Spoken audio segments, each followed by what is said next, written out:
नमस्कार। The federal देश में आप सभी का स्वागत है और मैं हूं ललित राय। साल 2025 के खत्म होने में और साल 2026 के आगाज में महज कुछ दिन ही बचे हुए हैं। जिस तरीके से घड़ी की सुई टिक टिक करते हुए आगे बढ़ती जाती है और समय बदलता जाता है, ठीक उसी तरीके से साल 2025 में हर एक दिन के बाद एक नया महीना आता गया और अपने साथ बड़ी बड़ी घटनाओं को भी समेट लिया। कुछ घटनाएं ऐसी कि जो किसी के लिए मायूसी की खबर बनी तो किसी के चेहरे पर खुशी आई। इन्हीं सब चीज़ों की बात करेंगे अपने इस खास कार्यक्रम में। हमारे साथ मौजूद हैं द फेडरल के पॉलिटिकल एडिटर पुनीत निकोलस यादव। पुनीत जी, सबसे अहम सवाल तो यही है कि साल 2025 की जब शुरुआत हुई तो महाकुंभ का भगदड़ हुआ, लेकिन उसके बाद जो राजनीतिक तौर पर एक जो बड़ी घटना हुई वो फरवरी में जब दिल्ली विधानसभा का चुनाव होता है और उसमें एक ऐसी पार्टी जो जन आंदोलन के जरिए आई थी उसका सफाया हो जाता है। 10 साल उसको शासन करने का मौका भी मिलता है। तो आखिरकार ये जो 2025 में दिल्ली विधानसभा का जो चुनाव हुआ वो किन किन मायनों में आपको अहम लगता है? देखिए, इसमें सबसे पहली चीज़ तो ललित ये है कि ये लगभग 27-28 साल बाद ऐसा हुआ कि भाजपा दिल्ली पर आप कहें कब्जा करने में या वहाँ दिल्ली में सरकार बनाने में कामयाब हुई। और 2015 में या 2020 में जब कहते थे कि नरेंद्र मोदी की एक हवा है, पूरे देश में हवा है, तब भी बीजेपी कामयाब नहीं हो पाई थी दिल्ली में सरकार बनाने में। और वही फैक्टर्स तब भी थे। नरेंद्र मोदी का एक मोदी मैजिक जिसको कहते हैं वो तब भी था। और 15 में आम आदमी पार्टी की सरकार बनी और एक अनप्रेसिडेंटेड मेजॉरिटी के साथ बनी। 20 में भी वैसा ही हुआ। तो बीजेपी के लिए ये एक बहुत बड़ी जीत थी। हालांकि 14 और 19 दोनों में बीजेपी कामयाब रही, लोकसभा में 7 सीटें दिल्ली की जीतने में, पर विधानसभा में जो है वो उसको कामयाबी नहीं मिल रही थी। तो जो 2025 की फरवरी में आखिरकार उनको मिली, तो सबसे बड़ी चीज़ पॉलिटिकली बीजेपी के लिए तो एक ये जीत थी कि भाई हमने फाइनली जो है वो दिल्ली फतेह करी है, उस मायने से अगर देखें राज्य की सरकार बनाने में। दूसरा, जो आपने आम आदमी पार्टी की बात कही और एक जन आंदोलन से उभरी हुई पार्टी, तो मेरा ऐसा मानना है कि सबसे बड़ी जो एक इस जीत से या आपकी हार से जो सबसे बड़ी बात निकल के आती है वो ये कि और इसका काफ़ी एक कारण आम आदमी पार्टी खुद रही है कि जो जनता का एक विश्वास जागा था 2012, 13, 14 वाले उन सालों में, जब इंडिया अगेंस्ट करप्शन और ये सारी चीज़ें हुई और फिर आखिरकार अरविंद केजरीवाल उससे अलग हट करके उन्होंने अपनी पार्टी बनाई। तो जो एक ये उम्मीद थी कि जन आंदोलन से एक पॉलिटिकल विकल्प निकल सकता है, वो कहीं ना कहीं मुझे ऐसा लगता है कि आम आदमी पार्टी की अपनी जो पॉलिटिक्स रही पिछले 10, 11, 12 सालों में, उससे उस एक धारणा को बहुत बड़ा झटका मिला। क्योंकि ठीक है, आप 13 में आप पूर्ण बहुमत के साथ नहीं जीते थे, पर जीत के आपने फिर समर्थन लेके कांग्रेस के साथ सरकार बनाई, वो कुछ महीनों चली। फिर राष्ट्रपति शासन के बाद आपने दोबारा सरकार बनाई, पूर्ण बहुमत के साथ बनाई, 15 में, 20 में भी बनाई।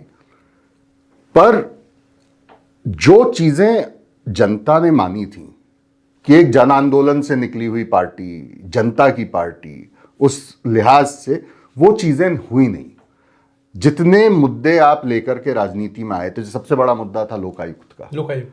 पूरे 10, 11, 12 सालों में 2013 से लेकर के 2025 तक अगर आप देखें, दिल्ली में कभी उस पर कोई चर्चा नहीं हुई दोबारा।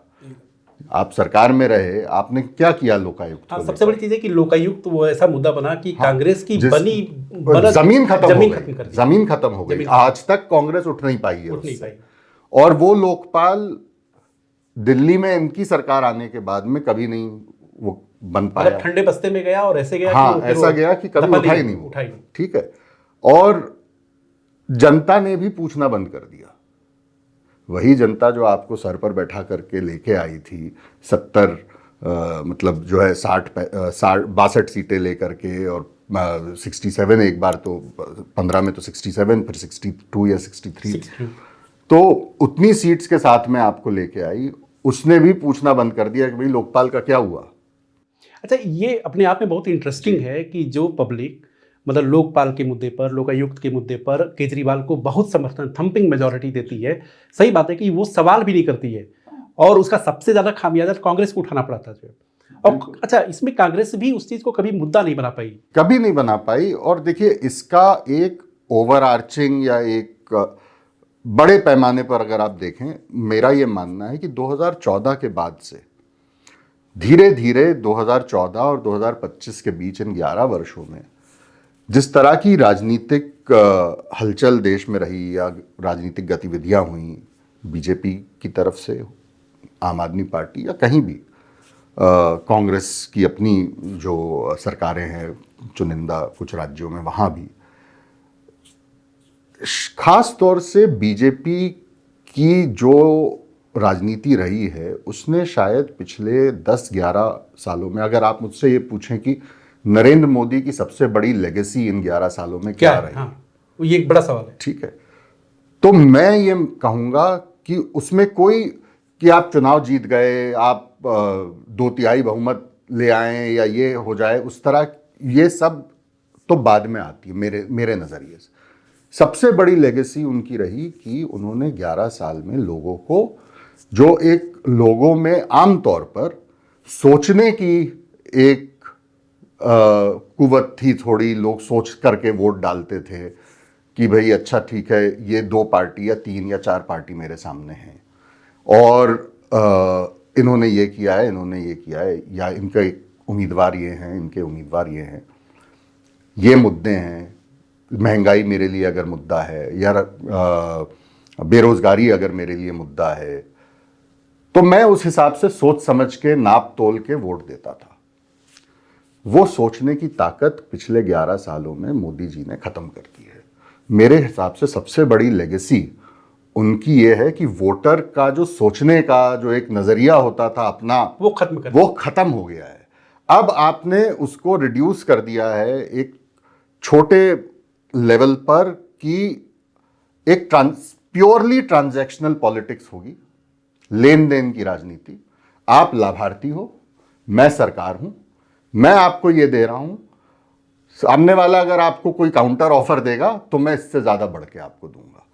तो एक ऊपरी सतह पर तो ये काम करता है कि बहुत सारी चीजें आपने अभी बिहार में एक महीने पहले देखा। जुड़ा एक चीज है कि जैसे लाभार्थी वर्ग जो है, हाँ, 2014 हाँ, से, जैसा कि आप कह रहे हैं कि लाभार्थी वर्ग उसी पे सीमित हो गया, भी सरकार है, लाभार्थी है। हाँ, तो दिल्ली में आम आदमी पार्टी की जब सरकार थी तो कुछ उसी तरह की राजनीति वो भी कर रहे थे। बिल्कुल सही। वो भी ये मान के चल रहे थे कि भाई लाभार्थी और हम, मतलब मैं सरकार, बावजूद हाँ, जो 2025 में हार गए। बिल्कुल सही।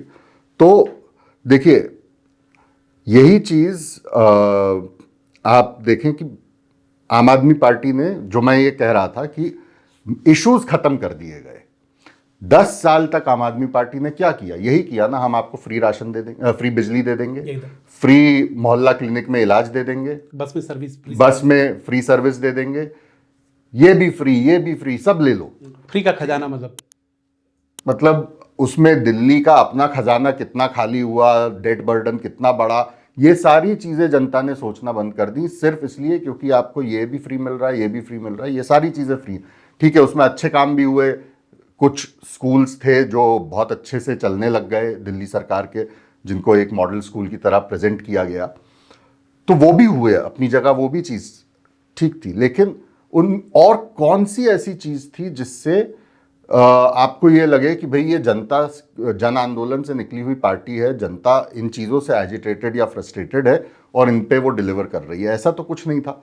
11 सालों में आपने वही मॉडल अपनाया जो मोदी का मॉडल है, ये फ्री ले लो, ये भी फ्री ले लो। अब हर पार्टी वही कर रही है, कांग्रेस भी वही कर रही है, तृणमूल भी वही कर रही है, डीएमके भी वही कर रही है। तो ये होता रहा। और फिर एक आप हर चीज की एक शेल्फ लाइफ भी होती है। तो 10 साल 11 साल तक आपने ये किया, फिर आप जो जन आंदोलन से निकले थे, लेकिन उसमें एक मुद्दा लोकपाल के साथ क्या था? करप्शन। करप्शन। फिर आपके सारे नेता करप्शन के मामले में फंसा दिए तो गए। शायद ऐसा कोई दल होगा कि जिसके हाँ, इतने सारे नेता, पूरा शीर्ष नेतृत्व उनका जो है वो जेल चला गया। वो केसेस सही थे या नहीं, उस पर तो जैसे कि मैंने कहा, जो लोगों ने सोचना बंद कर दिया है, तो उस पर कोई बातचीत ही नहीं है कि भाई आप जेल गए हैं, जेल में पड़े हैं, बस इतना ही। उस पर बीजेपी की तरफ से, कांग्रेस की तरफ से, कई बार ये लगता था कि कांग्रेस वाला बोल रहा है या बीजेपी वाला बोल रहा है, उसमें फर्क करना मुश्किल हो जाता था, क्योंकि आप दोनों पार्टीज मिलकर के आपको अटैक कर रही थी, और उसी एक मुद्दे पर कि देखिए केजरीवाल तो इतना बड़ा ढिंडोरा पीटते थे करप्शन का, वो भी जेल में, मनीष सिसोदिया जेल में, सत्येंद्र जैन जेल में, संजय सिंह जेल में, सारे नेता आपके जेल में पड़े हुए हैं। तो कहाँ करप्शन? कौन से एंटी करप्शन क्रूसेडर हैं आप? तो वो एक हुआ। साथ साथ ध्रुवीकरण, और फिर एक काउंटर ऑफर कि अच्छा ठीक है, हम महिला, बीजेपी अगर आ गई तो महिलाओं को इतना देगी, ठीक है, बच्चों के लिए ये कर देंगे हम, बुजुर्गों के लिए ये कर देंगे हम। उनमें से कोई भी चीज अभी पिछले 1 साल में नहीं हुई है, क्योंकि अब फरवरी में 1 साल हो जाएगा। उनमें कोई भी वादा पूरा नहीं किया गया है। वो जो महिलाओं को हर महीने देने का पैसा था, वो जो कहकर के बीजेपी ने सरकार बनाई थी, उसमें कुछ भी नहीं हुआ है। पर क्या उस पर आपको कोई आक्रोश नजर आता है? आप आज दिल्ली की सड़कों पर निकल जाइए, क्या कोई जनता में से कोई आपसे पूछता हुआ नजर आ रहा है कि साहब वो 6,000 रुपये तो आए नहीं हमारे? कोई नहीं पूछ रहा। ये शुद्ध तौर पर, विशुद्ध तौर पर मैं कहता हूं, ये मोदी जी की लेगेसी है कि आपने सोचने की ताकत छीन ली है। लोग एक दिशा में बह रहे हैं। बस ये है, अच्छा ठीक है, हमें ये मिल रहा है, एक लेवल पर वो काम करता है, दूसरे लेवल पे ध्रुवीकरण काम करता है, तीसरे लेवल पर आपकी अपनी इलेक्शन मशीनरी और वो सारी चीजें जो हैं वो काम करती है। अच्छा पुनीत जी, थोड़ा सा और आगे अगर बढ़ें तो साल 2025 की एक बड़ी घटना के तौर पर ऑपरेशन सिंदूर भी है। बिल्कुल। उसके बाद खासतौर से कांग्रेस पार्टी बार बार ये कहती रही कि सेना के शौर्य पर हमें कोई संदेह भी नहीं है और नाज है, फख्र है। लेकिन सवाल है कि पॉलिटिकली, डिप्लोमेटिक लेवल पे मोदी की सरकार जो 56 इंच का सीना मतलब कहती थी कि हम हर जगह जीतते हुए आ रहे हैं और जीतते हैं हर तरीके से, वहां पे कांग्रेस बार बार ये कहती रही कि कूटनीतिक तौर पर मोदी की सबसे बड़ी हार यही है कि ऑपरेशन सिंदूर में क्या कुछ हुआ वो मुद्दा नहीं है। मुद्दा ये है कि उसके बाद की जो स्थिति बनी उसमें सरकार पूरी तरीके से बैकफुट पर है। तो क्या ये वास्तव में है, और यदि वास्तव में है तो कांग्रेस इसको बड़े लेवल पे मुद्दा आगे नहीं बना पाई? बिल्कुल, मैं आपकी बात मानता हूं कि ये बात सही है। और इसमें देखिए, एक बीजेपी की जो राजनीतिक एक स्टाइल है, उसमें एक आप चीज देखेंगे कि ऑपोजिशन की, विपक्ष की जितनी पार्टीज हैं, ममता बनर्जी और स्टालिन को छोड़ दें तो या कुछ इंडिविजुअल नेताओं को छोड़ दें, आम तौर पर जो ऑपोजिशन का एक रुख हो गया है वो इस तरह का हो गया है कि भाई बीजेपी एक एजेंडा सेट कर देती है, विपक्ष की जितनी पार्टीज हैं वो उस एजेंडे में उलझ के फिर उसका आप एक रिएक्शन देने लगते हैं। ठीक है, सिंदूर वाला मामला, अगर यही कोई और पॉलिटिकल पार्टी होती, आप देखिए अगर कांग्रेस की सरकार होती, एक यूपीए के वक्त एक किस्सा हुआ था। हाँ, वो किस्सा बताइए। ठीक है, जब चाइना के साथ एक बॉर्डर कॉन्फ्लिक्ट हुआ, उसमें उन्होंने कहा कि साहब वो भारतीय जवान का सर काट दिया और ये हो गया, और इस तरह की बातें निकल के आई, ऐसी खबरें आने लग गई। पार्लियामेंट का सेशन चल रहा था और सुषमा स्वराज, अरुण जेटली दोनों क्योंकि विपक्ष के नेता थे, इतना उसको लेकर के हंगामा हुआ, कई दिनों तक पार्लियामेंट स्थगित होती रही। और ये जो बाद में मोदी जी ने फिर उसको उठाया कि भाई ऐसा हमारे जवानों के साथ ये हुआ, लाल आंखें भी नहीं दिखाई गई, वो जो लाल आंखों का जो मामला है वो वहां से आया था। तो अब आप सिंदूर जैसे मामले में कितनी सारी चीजें हैं जिनमें सरकार को कटघरे में खड़ा करना चाहिए था, और सिर्फ विपक्ष की जिम्मेदारी नहीं थी, जनता की भी जिम्मेदारी थी कि आप वो सवाल पूछते सरकार से। पहला तो ये कि आपने पिछले 6 साल, जब से आर्टिकल 370 हटाया गया है, तब से आपने, या बल्कि उसके भी पहले से, डिमोनेटाइजेशन के वक्त से आपने सबसे ज्यादा ढिंडोरा किस चीज का पीटा है कि हमने आतंकवाद की कमर तोड़ दी है, एकदम खत्म हो गया है। जैसे कि हमारे गृह मंत्री कई बार संसद में कह चुके हैं कि जमीन में दफन कर दिया गया है, ठीक है, लेकिन जमीन पर वो कैसे आ जाता है? कैसे वो आतंकवादी पहलगाम पहुंचे, कैसे उन्होंने इतने लोग मार दिए? क्योंकि केंद्र शासित हाँ, वहां पे सब कुछ वो है, सब कुछ एलजी के कंट्रोल में, सिक्योरिटी फोर्सेस, सेंट्रल फोर्सेस आपके कंट्रोल में, सब आप मॉनिटर करते हैं। तो कैसे हुआ, इसका कोई जवाब नहीं दिया गया। किसी ने कुछ, ऑपोजिशन पूछती रही और सत्ता पक्ष के लोग दूसरी तरफ भटकाते रहे। मीडिया, एक सेक्शन मीडिया का जो है वो सवाल अब पूछता नहीं है, जो पहले यूपीए के दिनों में रोज शाम को बैठ के प्राइम टाइम की डिबेट्स किया करते थे कि ये हो गया, ये हो गया, सरकार को जिम्मेदारी होनी चाहिए, जवाबदेही होनी चाहिए, वो सब बंद हो चुका है पिछले 11 सालों में। और जनता ने भी पूछना बंद कर दिया है, या कई बार तो जनता को पता ही नहीं होता कि आखिर हुआ क्या है। व्हाट्सएप के ऊपर कोई चीज सर्कुलेट कर दी जाती है, वही सच बन जाता है। तो सिंदूर वाले मामले में ज्यादा चीजें इस तरह की भी हुई कि एक तो एक नैरेटिव बीजेपी अपना जो सेट करती है वो हुआ।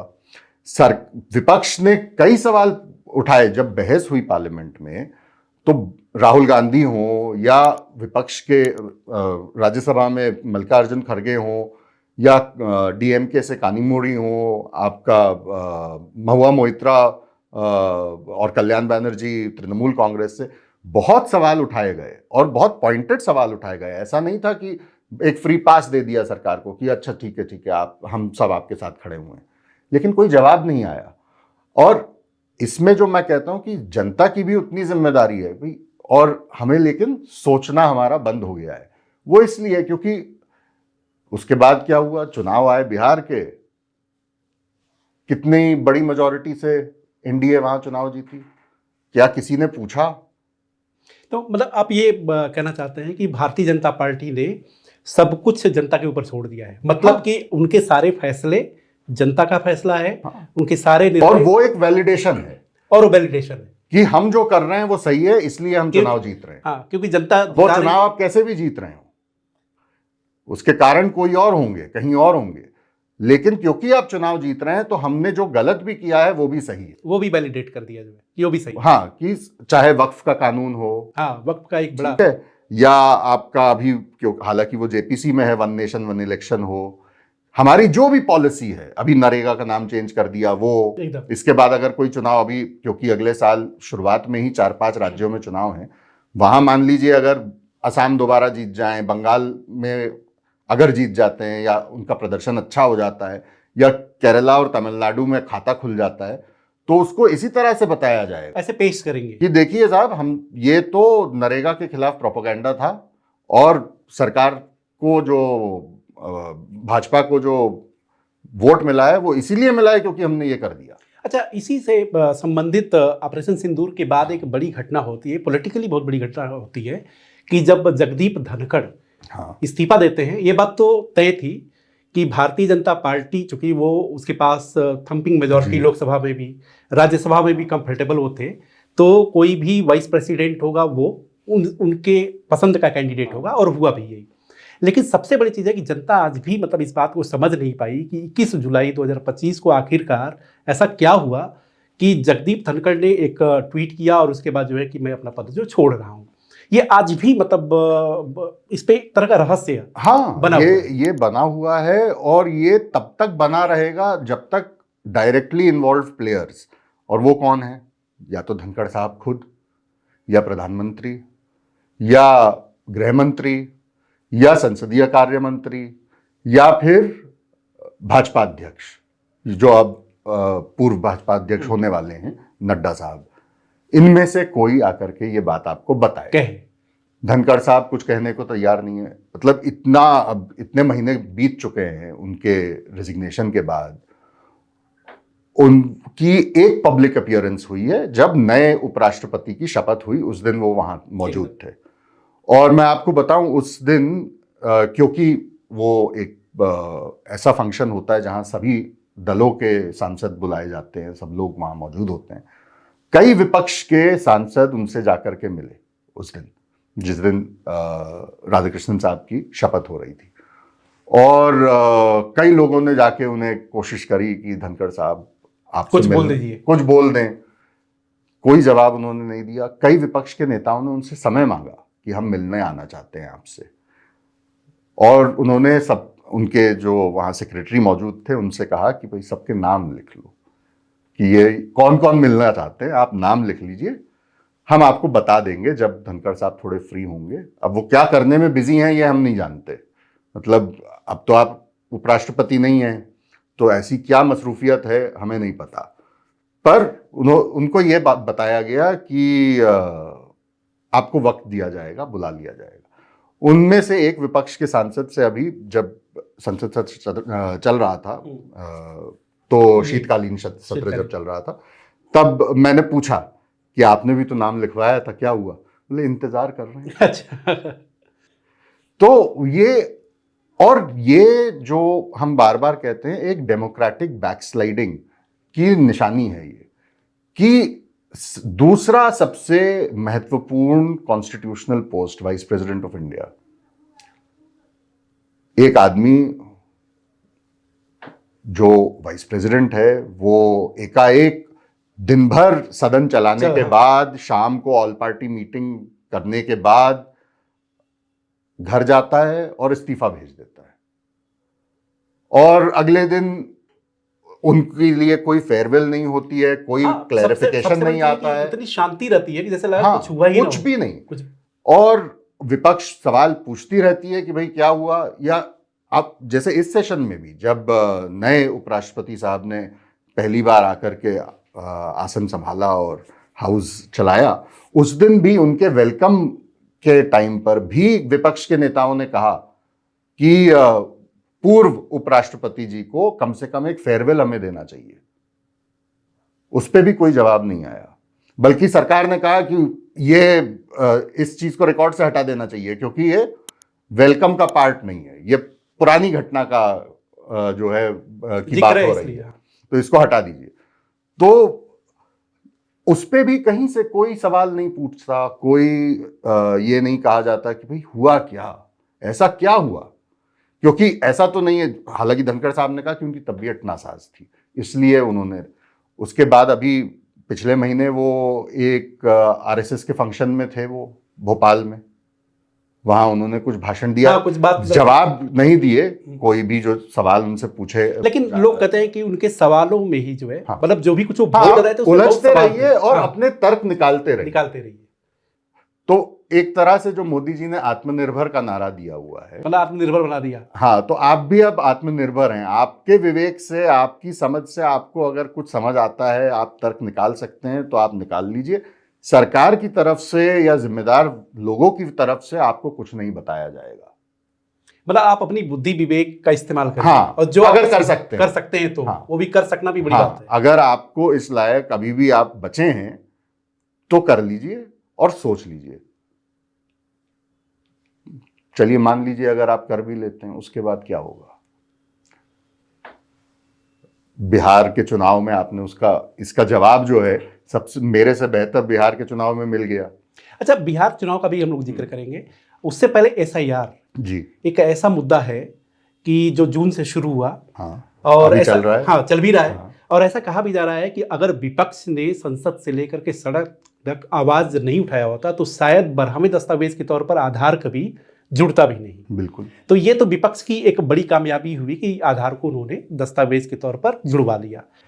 और ये कहा गया जो कि एसआईआर जो है कहीं ना कहीं बिहार का जो चुनाव है वो लिटमस टेस्ट की तरह काम करेगा कि कौन सच्चा है, कौन झूठा है, पब्लिक किसको मतलब किसके गवर्नेंस मॉडल को पसंद कर रही है या किसकी पॉलिसी को। लेकिन आप देखेंगे कि बिहार का जो चुनाव हुआ उसमें मतलब बीजेपी का जो है थम्पिंग मेजॉरिटी 89 सीट अपने दम पर, जेडीयू जो 43 सीट पाई थी वो 85 पर पहुंच 85 पे आ जाना, गई। और आरजेडी जो मतलब क्लेम करती थी कि वो 140-42 हाँ। सीटें जीतेंगे, मतलब पूरी 243 में, वो सिमट करके 25 पर आ गई। कांग्रेस अपने 2020 के प्रदर्शन से भी नीचे चली आई 6, और वो मुद्दा जो मतलब बड़े पैमाने पे दिख रहा था कि बन रहा है, वो मुद्दा ही डिसअपियर हो गया बिहार की सीन से। तो ऐसा मतलब इस चुनाव नतीजे को आप किस तरीके से देखते हैं? और देखिए, इससे इंटरेस्टिंग कुछ आपको, जैसे मतलब आप फील्ड में जब आप गए थे। देखिए इसमें 3-4 चीजें हैं ललित, और बिहार आप भी गए थे, मैं भी घूम हाँ। रहा था, और जितना मैं घूमा या शायद जितना आप घूमे उसमें भी कहीं ये नजर नहीं आया था कि इतनी प्रचंड बहुमत एनडीए को मिली। एकदम सही बात। ये कहीं नजर नहीं आ रहा था। तो सबसे बड़ी- ये एक कोई अजीब सी एक फिजा है या एक वेव है पिछले 11 सालों में जो सिर्फ भाजपा को नजर आती है। और सबसे बड़ी बात तो यह है कि कांग्रेस के लिए पहली बार मतलब जमीन पर जब मैं भी गया था जो है, तो मुझे भी बहुत आश्चर्य हुआ था कि जमीन पर पहली बार जो है कांग्रेस के लिए जो पॉजिटिव, और राहुल गांधी के लिए चर्चा में। पॉजिटिव चर्चा हाँ। थी जो है, बावजूद जब नतीजे आए तो एकदम वो आश्चर्य में मतलब पड़ गए कि आखिरकार ऐसे कैसे हो गया। हाँ, तो ये जो मैं कह रहा हूं कि ये एक ट्रेंड सा बन गया है कि ये एक कोई चुनावी हवा है जो सिवाय भाजपा के नेतृत्व को और शीर्ष नेतृत्व को, मतलब उनके जो सेकंड थर्ड लेवल के जो नेता हैं उन्हें भी नजर नहीं आती। आप किसी उम्मीदवार से भी अगर मिले होंगे, उसने भी आपसे नहीं कहा होगा कि हम इतनी प्रचंड जीत की तरफ अग्रसर हैं। मतलब मैं तो अब मैं उनका नाम नहीं लूंगा, लेकिन एक भाजपा के उम्मीदवार से मेरी मुलाकात हुई और नॉर्थ बिहार में, और उन्होंने तो बहुत साफ साफ मुझसे कहा, मैंने कहा कि साहब मैं तो 2 दिन से यहां हूं और आपकी प्रचार की गाड़ी तक मुझे नजर नहीं आई है, क्या चुनाव आप लड़ रहे हैं? तो मेरे कंधे पे हाथ रखते हुए कहने लगे कि पुनीत बाबू, क्या फायदा, जीतना तो है नहीं, पार्टी फंड से जो पैसा वैसा मिला है अब वो खर्च करने का क्या मतलब, जब चुनाव जीतना ही नहीं है। और वो आदमी करीब 22-23 हजार के मार्जिन से चुनाव जीता है। तो ये कौन सी लहर थी जो उम्मीदवार को भी नजर नहीं आ रही थी? यही चीज इसके पहले हमने हरियाणा के चुनाव में देखा, पिछले साल महाराष्ट्र के चुनाव में देखा, और कई ऐसे चुनाव मैं आपको गिनवा सकता हूं। तो वो बिहार में एक ही है। दूसरा जो अभी हम कह रहे थे कि एसआईआर पे बहुत बवाल था, राहुल गांधी, तेजस्वी, दीपांकर, ये जितने एलाइज थे महागठबंधन में, इन्होंने यात्रा निकाली, 17 दिन की वोटर अधिकार यात्रा निकाली। उसमें जिस तरह की भीड़ आई, उसका एक मैसेज अपना था, और नतीजे जो आए वो उसके बिल्कुल बरक्स आए। लेकिन क्योंकि नतीजे इस तरह के आए, तो भाजपा ने, जो हम अभी वैलिडेशन वाली बात कर रहे थे, अभी शीतकालीन सत्र में इलेक्टोरल रिफॉर्म्स पे बहस हुई, उसमें जाहिर है सारे विपक्ष के नेताओं ने एसआईआर का मुद्दा उठाया, और जवाब क्या आया कि एसआईआर का जवाब तो बिहार ने दे दिया। सर एसआईआर का बिहार की जनता ने मतलब जीत दर्ज करा दी, जीत दे दी, इसलिए जो एसआईआर हमारे, तो वो भी सही है। और अब आप देखिए कि 9 राज्यों में और 3 केंद्र शासित राज्यों में, यूनियन टेरिटरीज में एसआईआर अभी चल रहा है, ड्राफ्ट रोल्स आ गए हैं। इसके बाद बाकी जो राज्य रह गए हैं वहां पर भी होगा। तो अब आप कुछ भी कहते रहिए, क्योंकि बिहार की जीत बिहार के एसआईआर के बाद हुई है, तो इसलिए वो जो विपक्ष ऐसे ही राग अलापता रहे। हाँ, जनता ने कह दिया जो है कि भाई आप आप जो कर रहे हैं सही है, आप सही कर रहे हैं, ठीक है। तो वो मामला है। तीसरा, फिर जो हमने एक लाभार्थी वाली बात कही कि आप देखिए कि जनता ने सोचना किस हद तक बंद कर दिया है कि चुनाव के ठीक पहले एक ऐसी सरकार, जो 5 साल वाली सरकार भी नहीं है, पिछले 20 सालों से कायम है वो सरकार, और मतलब बीच में जैसा नीतीश बाबू कहते हैं कि थोड़ा इधर उधर हो गए थे, लेकिन सीएम तो वही रहे 20 साल, लगभग 20 साल, और अलायंस भी मोर और लेस वही रहा। उन 20 सालों के बाद चुनाव के ठीक पहले आप कहते हैं कि महिलाओं को 10-10 हजार रुपए दिया जाएगा खाते में, और चुनाव चल रहा है, उस वक्त वो पैसा आता है खातों में, और ये कोई एक मीडिया के भी लोग जो हैं वो इसको एक रेवोल्यूशनरी स्टेप की तरह दिखाने लगते हैं कि देखिए साहब वो तो 10,000 खातों में आ गए तो महिलाओं ने वोट डाल दिए। ये सीधे सीधे जो है ये कोई वेलफेयर स्कीम नहीं थी, प्रलोभन, ये प्रलोभन भी नहीं, मैं तो कहूंगा ये रिश्वत है। और चुनाव आयोग इस पे चुप्पी बना ले, क्योंकि वो चुनाव आयोग क्या कहता है, स्कीम का अनाउंसमेंट तो मॉडल कोड लागू होने के पहले हो गया था, अब पैसा आप कभी भी दे दो। तो कल को किसी विपक्ष के राज्य में भी अगर कांग्रेस ये करना चाहे या तृणमूल ये करना चाहे तो एक डेमोक्रेटिक फ्रेमवर्क में क्या ये अलाउड होना चाहिए। आप डायरेक्टली ब्राइब कर रहे हैं वोटर को, 10,000 छोटी रकम नहीं होती। तो वो हुआ।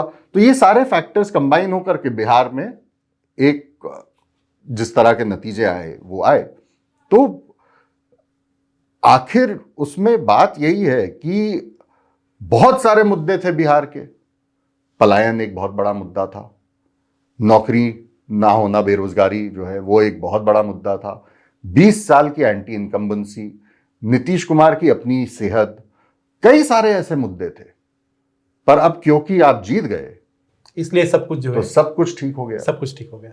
अच्छा, इससे आगे थोड़ा बढ़ते हैं कि दो बड़ी मतलब बातें हुई कि बीजेपी ने अपने राष्ट्रीय कार्यकारी अध्यक्ष के नाम का ऐलान किया, नितिन नवीन आए। उससे पहले बहुत सारे नाम चर्चा में थे। मतलब नितिन नवीन की अगर मतलब चूंकि कहा जाता है कि भारत एक ऐसा मुल्क है कि जहाँ पर जाति है कि जाति नहीं, और कहीं ना कहीं जब फैसले होते हैं तो जाति उसके केंद्र में रहती है। लेकिन बीजेपी का ये जो फैसला नितिन नवीन का कि अगर वो कायस्थ समाज से आते हैं और पूरे देश में देखा जाए तो उनकी जनसंख्या 1% से कम ही है, हाँ। 1% भी नहीं होगी, तो क्या इसीलिए बीजेपी बार बार ये कहती है कि देखो हम कांग्रेस नहीं है, हम आरजेडी नहीं है, समाजवादी पार्टी नहीं है, बहुजन समाज पार्टी नहीं है, तृणमूल कांग्रेस नहीं है, डीएमके एआईएडीएमके जैसी पार्टी नहीं है, हमारा पूरा एक विधिवत सिस्टम है और जिस तरीके से हम चुनाव करते हैं वो इस बात को साबित करता है कि सही मायने में हम ही लोग लोकतांत्रिक हैं। तो इस पर मतलब किस तरीके से इसको देखते हैं, इस परिवर्तन को? देखिए, अब ये आप किस तरह से देखना चाहते हैं उस पर निर्भर करेगा। क्या नितिन नवीन का चुनाव एक चुनाव था, इलेक्शन था या सिलेक्शन था? पहली चीज तो यह कि यह चुनाव 2025 के जनवरी में होना था, जो टलते टलते जो अभी भी चुनाव नहीं हुआ है, ये अभी कार्यकारी है। कार्यकारी चुनाव अब होगा खड़मास के बाद, एकदम अगले साल। तो एक साल तो नड्डा जी बहुत खुश होंगे क्योंकि उन्हें बैठे बैठे बिना कुछ किए 1 साल का एक्सटेंशन बिना पार्टी कॉन्स्टिट्यूशन चेंज किए मिल गया। ठीक है। दूसरी चीज, जिस दिन नितिन नवीन वो प्रेस रिलीज आई, अरुण सिंह जो जारी करते हैं, जो संगठन महामंत्री जो हैं उन्होंने जारी करी, उस प्रेस रिलीज के आने के पहले तक भाजपा में किसी को नहीं पता था कि ये बनने वाले हैं। लेकिन ये बड़े बड़े नेताओं को नहीं पता था। बीजेपी के बारे में यही कहा जाता है कि वो सरप्राइज एलिमेंट के तौर पर कुछ पेश करते थे। तो जब आप सरप्राइज एलिमेंट के तौर पर मोदी जी और अमित शाह जी और शायद मोहन भागवत जी मिलके अगर तय कर रहे हैं कि हम इसे बनाएंगे, तो वो क्या डेमोक्रेटिक है? कांग्रेस में जैसा भी हुआ हो, बाकायदा चुनाव हुआ था जब खड़गे जी बने, उनके खिलाफ शशि थरूर चुनाव लड़ रहे थे, एक साहब झारखंड से थे, उन्होंने भी पर्चा भरा था, हालांकि उनका पर्चा रिजेक्ट हो गया। तो 3 कैंडिडेट आए, उसमें से 2 आखिर बचे, उनमें चुनाव हुआ, वोट पड़े, कांग्रेस के नेताओं ने वोट दिए, फिर उसमें खड़गे जी जीत करके अध्यक्ष बने। बीजेपी में कौन सा चुनाव हुआ?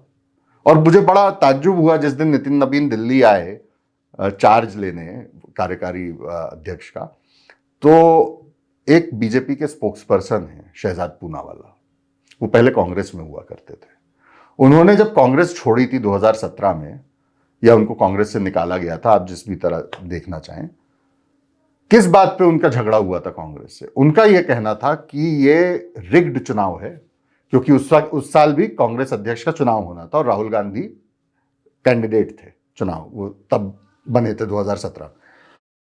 तो उन्होंने ये कहा कि ये तो फर्जी चुनाव हो रहा है और हम राहुल गांधी को चैलेंज करना चाहते हैं, इसलिए हम चुनाव में अपना पर्चा भरना चाहते हैं। और फिर उनका पर्चा वर्चा वो भर नहीं पाए या जो भी हुआ, उसके पहले शायद उनको निकाल दिया या उन्होंने पार्टी छोड़ दी, मुझे एग्जैक्टली याद नहीं है, पर उन्होंने वो बेसिकली पार्टी से अलग हो गए। फिर कुछ वक्त बाद वो भाजपा में आ गए। जिस दिन नितिन नबीन कार्यकारी अध्यक्ष हुए, गुलदस्ता लेके खड़े हुए थे शहजाद पूनावाला। उस वक्त उन शहजाद पूनावाला से किसी ने ये नहीं पूछा कि ये कौन सा चुनाव लड़के जीते हैं पार्टी अध्यक्ष। दूसरी चीज, आप कहते हैं कि अखिलेश या राहुल गांधी या स्टालिन या ये जो तमाम विपक्षी पार्टियों के नेता हैं, ये सब एक परिवारवाद की वजह से आए और इसलिए पार्टी अध्यक्ष बने, जो बीजेपी में नहीं होता। ये बात अपनी जगह सही है कि ठीक है, वहां परिवारवाद की वजह से आप पार्टी अध्यक्ष बने, ऐसा नहीं होता। पर क्या, पहली चीज तो क्या ये परिवारवाद बीजेपी में नहीं है? क्या आप ये कहना चाह रहे हैं? नितिन नबीन के पिताजी 4 बार विधायक थे, नवीन किशोर, वो 4 बार विधायक थे।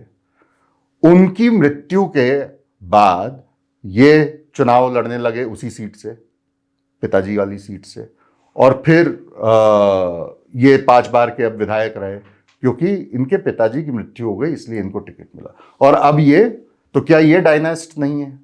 और दूसरा, अगर आप एक रबर स्टैंप प्रेसिडेंट, क्योंकि कई बार कांग्रेस के अध्यक्ष के बारे में ये चीज कही जाती है खड़गे जी के बारे में कि रबर स्टैंप प्रेसिडेंट हैं, अपने विवेक से काम नहीं करते, जो गांधी परिवार कह देता है वो करता है।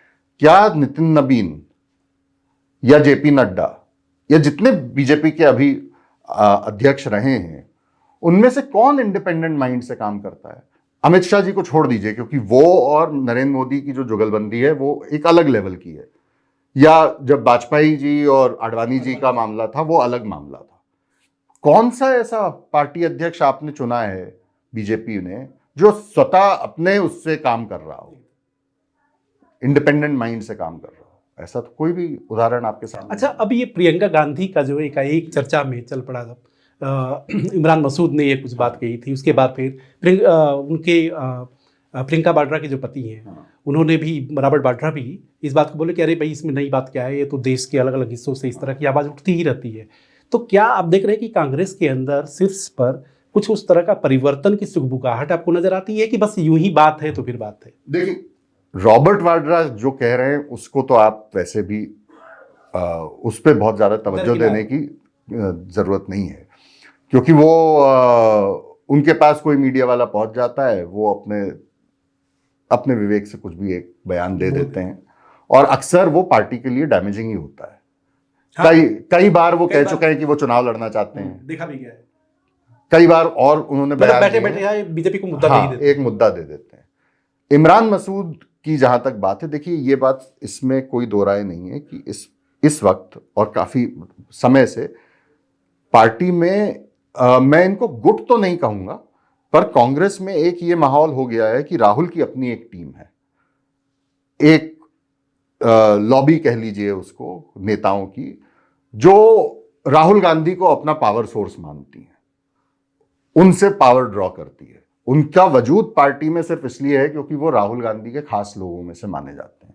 उनमें केसी वेणुगोपाल हैं, उनमें कई सारे चाहे गौरव गोगोई हो, मानिकम टगोर हो, कांग्रेस के कई ऐसे सांसद हैं, बी ईडन है, ये लोग हैं, और कई गैर राजनीतिक लोग हैं जो राहुल का ऑफिस चलाते हैं, अलंकार सवई हो गए, कौशल विद्यार्थी हो गए, इस तरह के लोग हैं। तो ये एक अपना गुट है, और कई लोगों को ये लगता है पार्टी में कि भाई, उनको, कई लोगों को ये लोग ठीक लगते हैं, कई कांग्रेस के लोग हैं जिनको लगता है कि पार्टी में जो भी कुछ गलत हो रहा है वो इस गुट की वजह से हो रहा है, क्योंकि ये सारे या तो बहुत जूनियर हैं, या इनका कोई अपना पॉलिटिकल वजूद नहीं है, या कोई पॉलिटिकल समझ नहीं है, बस इसलिए ये पावरफुल हैं क्योंकि ये राहुल गांधी के करीबी हैं। लेकिन क्योंकि पार्टी, और ये बात सब जानते हैं कि गांधी परिवार की इच्छा से ही पार्टी में जो भी होता है वो होता है, चाहे वो खड़गे जी पार्टी प्रेसिडेंट हों, पर वो करेंगे वही जो गांधी परिवार चाहेगा, और इसको खड़गे जी भी छुपाने की कोशिश नहीं करते इस बात को। तो एक गुट है जो ये समझता है, और इसलिए वो कोशिश करता है कि भाई ठीक है, जैसा भी है, अब पार्टी में रहना है तो राहुल के इस गुट के साथ में एक बना के रखें हम सोच समझ अपनी। प्रियंका का भी एक इस तरह का गुट बन सा गया है। अब वो उन्होंने बनाया है या एक नेचुरली भी बन जाता है, क्योंकि भैया अच्छा ठीक है आपकी राहुल के यहाँ एंट्री नहीं हो रही तो आप इधर कोशिश करते हैं, तो उसमें, लेकिन उसमें कुछ पॉलिटिकल लोग ज्यादा हैं प्रियंका गांधी कंपेयर टू राहुल का जो लॉबी है। पॉलिटिकल लोग से मतलब कि जो चुनाव लड़ते हैं जीत भी जाते हैं और लगातार भी जीत जाते हैं, या जमीनी कह लीजिए, दीपेंद्र हुडा हो गए, या आज की तारीख में अब जैसे इमरान मसूद भी हैं, वो भी उस ग्रुप में जुड़ने की कोशिश में हैं या हैं, ऑलरेडी हैं उसमें, और भी कई इस तरह के हैं, मैं बहुत सारे नाम नहीं गिनवाना चाहता, पर वो उनका ये मानना है और वो काफी हद तक सही भी है कि प्रियंका का जो अपना एक राजनीतिक उनकी अपनी जो एक राजनीतिक छवि है, अप्रोच है राजनीति को लेकर के, वो ज्यादा प्रैक्टिकल है राहुल गांधी, क्योंकि राहुल गांधी की समझ, राहुल गांधी की अप्रोच बहुत रिजिड है कई मायनों में, कई चीजें हैं। और मैं कांग्रेस के एक बहुत वरिष्ठ नेता हैं, उनसे मेरी एक बार बात हुई, उन्होंने मुझसे कहा कि मैंने पूछा उनका कि आपकी राहुल के बारे में क्या राय है, तो कहने लगे कि इससे ज्यादा सुलझा हुआ नेता कांग्रेस पार्टी में कोई नहीं है। तो मुझे लगा तारीफ कर रहे हैं, तो मैंने उनसे पूछा कि अच्छा, तो फिर कहने लगे कि प्रॉब्लम यह है कि बहुत ज्यादा सुलझे हुए हैं। तब आपको समझ में आया कि वो अगर उन्होंने मन बना लिया है किसी चीज पे, तो चाहे वो उससे डैमेज हो और उनको पता है कि डैमेज हो रहा है, वो चेंज नहीं करेंगे। प्रियंका गांधी में वो फ्लेक्सिबिलिटी है, वो समझती हैं इन चीजों को। और कहा भी जाता है कि नेता अगर फ्लेक्सिबल नहीं है तो फिर वो नेता भी नहीं है। ठीक है। अब जैसे आप देखिए कि हालांकि आज के परिप्रेक्ष्य में मैं भी मानता हूं कि ऐसा शायद प्रियंका को नहीं करना चाहिए था। जिस दिन शीतकालीन सत्र खत्म हुआ तो स्पीकर के ऑफिस में जो है वो एक हाई टी होती है, जिसमें सदन में जितने फ्लोर लीडर्स हैं और नेता हैं पार्टीज के, उनको बुलाया जाता है। उसमें प्रधानमंत्री भी आते हैं, उसमें विपक्ष का नेता भी बुलाया जाता है और विपक्षी पार्टियों के नेताओं को बुलाया जाता है, संसदीय कार्य मंत्री भी आते हैं, रक्षा मंत्री भी जाते हैं। उसमें राहुल गांधी आमतौर पे नहीं जाते। वो अगर ऐसी कोई मीटिंग बुलाई जाती है जब राहुल हिंदुस्तान में हो, तो वो अवॉइड कर जाते हैं, वो नहीं जाते उस मीटिंग में। इस बार राहुल गांधी क्योंकि विदेश गए हुए थे, तो जब सत्र खत्म हुआ, न्योता आया, तो कांग्रेस से प्रियंका गांधी भी गई और दो और सांसद उनके साथ, कुमारी शैलजा और एक और मैं नाम भूल रहा हूं, तीसरे जो सांसद महोदय थे, 3 लोग उनके साथ में गए। और फिर वहां जाकर के प्रियंका गांधी, मोदी जी, ओम बिरला जी और राजनाथ जी बैठे हुए थे, उसकी फोटो सब जगह आई। अब देखिए, ये एक कन्वेंशन हुआ करता था, सारे स्पीकर्स पहले भी ये किया करते थे और बहुत अच्छे माहौल में ये चीज होती थी, और राजनीति में होनी भी चाहिए, क्योंकि आप राजनीतिक तौर पर विपक्षी हैं, आप दुश्मन नहीं हैं। पर पिछले 11 सालों में वो लाइन धुंधली हो गई है और बीजेपी आपको दुश्मन ही मानती है। इसके बाद भी आप अगर कन्वेंशंस को प्रैक्टिस करते हैं, तो फिर क्या हुआ जब प्रियंका गांधी वहां गई? एक तरफ से जैसे लेफ्ट के नेता हैं, उन्होंने अटैक किया। जॉन ब्रिटास का मैं स्टेटमेंट देख रहा था, उन्होंने कहा बहुत अनफॉर्चुनेट है कि प्रियंका गांधी वहां गई। ये इस चीज को 10 साल पहले कोई अनफॉर्चुनेट नहीं कहता था, चाहे कितनी ही कटुता रही हो सदन के अंदर। लेकिन सत्र खत्म होने के बाद में सारे पार्टी के अपने लोग, फ्लोर लीडर्स, अपने मत से जाते थे और हाई टी में पार्टिसिपेट करते थे। तब इसको कोई अनफॉर्चुनेट नहीं कहता था। आज की तारीख में अनफॉर्चुनेट इसलिए कहा जा रहा है क्योंकि आपको वो पॉलिटिकल रिस्पेक्ट नहीं दी जा रही है जो 10 साल पहले विपक्ष के नेताओं को दी जाती थी। फिर भी आप जा रहे हैं क्योंकि आपको लगता है कन्वेंशन है तो करना चाहिए, अपमान होगा संसद का, इसलिए करना चाहिए। लेकिन बीजेपी ने वो नैरेटिव क्या चलाया, आपने देखा होगा, एकदम से कई अखबारों में ये खबर आ गई कि बीजेपी के लोग कितने खुश थे इस बात से कि प्रियंका गांधी आई और वो कितनी सॉफ्ट स्पोकन है और वो कितनी हंसमुख हैं, और राहुल गांधी कितने आक्रामक रहते हैं। लेकिन प्रियंका ने मोदी जी से भी बात करी, हंस हंस के बात करी, और ऐसा होना चाहिए नेता। तो वो कहीं ना कहीं पार्टी में भी एक दरार पैदा करने की कोशिश होती है। तो इससे प्रियंका को बचना चाहिए था, ये मेरा मानना है। वो क्या सोच करके उसमें गई, वो उनका अपना एक वो है। लेकिन ये चीजें इससे एक मैसेज इस तरह का जाने लगता है कि पार्टी में अब गुटबाजी ऐसी हो गई है कि प्रियंका का भी अपना गुट हो गया है, राहुल का भी अपना गुट हो गया है, सोनिया जी का एक गुट है जिसको कोई पूछ नहीं रहा है, और खड़गे जी एक अपने अलग थलग पड़े हुए हैं, वो भी कुछ कर रहे हैं। तो ये एक इंप्रेशन तो बनता है और फिर बीजेपी उसको आगे बढ़ा लेती है, एक अपने व्हाट्सएप के जरिए, अपने मीडिया के जरिए और कई तरीकों से, तो वो भी है। तो जैसा कि आपने देखा कि साल 2025 अब अपने अंतिम पड़ाव पर है, और सियासत की सबसे बड़ी खूबसूरती यही होती है कि रास्ते सीधे होते हैं, लेकिन जिन राजनीतिक दलों का, राजनीतिक शख्सियतों का जो सफ़र होता है वो इतना आसान नहीं होता है। वो टेढ़े मेढ़े रास्ते से चलते हुए दिल्ली तक, प्रदेश की राजधानियों तक पहुंचता है। तो साल 2025 में जो भी कुछ हुआ वो साल 2025 तक सीमित नहीं है, बल्कि उसका असर आने वाले समय में भी देखने को मिलेगा, और वो किस रूप में देखने को मिलेगा ये भविष्य के गर्भ में छिपा हुआ है। लेकिन ये बात सच है कि 2025 में बहुत सारी राजनीतिक घटनाएं हुई जिसकी वजह से बड़े बड़े बदलाव भी हुए, बड़े बड़े परिवर्तन भी हुए, और कहा भी जाता है कि हर एक परिवर्तन आगे की जो सफ़र होती है, आगे का जो रास्ता है, उसको तय करता है।